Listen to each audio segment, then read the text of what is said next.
Dinepensahan ni Mikey Pineda mula sa bashers ang mister niyang si Robby Domingo. Binatikos kasi ng ilang netizens ang hiling ni Robby na gumaling na si Mikey para magkaanak sila. Yan at iba pa sa report na to. Nakakasa na ako na, okay, by this year, actually by this month, sana meron na akong anak, diba? But it didn't happen. It's hard.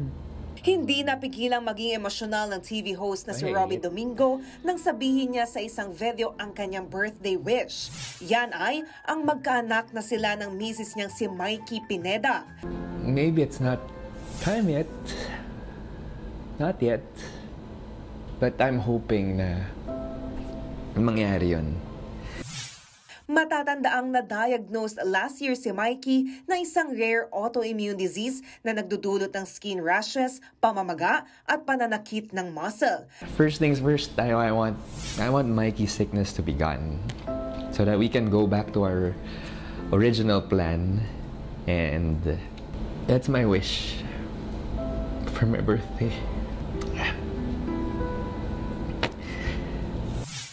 Pero may mga hindi natuwa sa wish na yan ni Robby. Comment ng isang netizen, narcissistic ito at imbis daw na mag-focus na gumaling si Mikey, tila mas inisip pa raw ni Robby ang magkaanak. Say naman ng iba, dagdag pressure sa kondisyon ni Mikey ang wish ni Robby na magkaanak sila. Agad naman bumuelta sa bashers ang misis ni Robby. Sa IG story ni Mikey, nilinaw niyang wala itong issue sa kanya at pareho nilang plano ni Robby na magkaroon sila ng anak in God's plan and timing.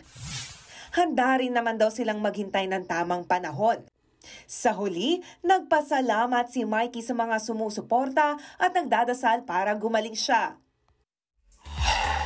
Palaban naman ang two-time Olympic gold medalist na si Carlos Yulo bilang magazine cover this month ng Tatler Philippines. Suot niya ang nasungkit niyang 2 gold medals sa gymnastics sa Paris Olympics. Sa iba pang photos, ibinida rin ni Kaloy ang ilan sa mga pamatay niyang gymnastics moves.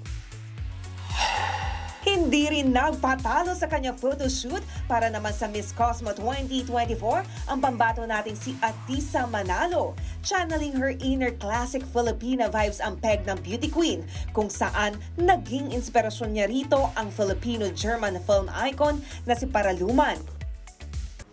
Mga kapatid, Jania Lipon po, laging maging updated sa latest sa entertainment and lifestyle para maging una sa balitaan. Bisitahin at mag-subscribe na sa social media pages ng News 5.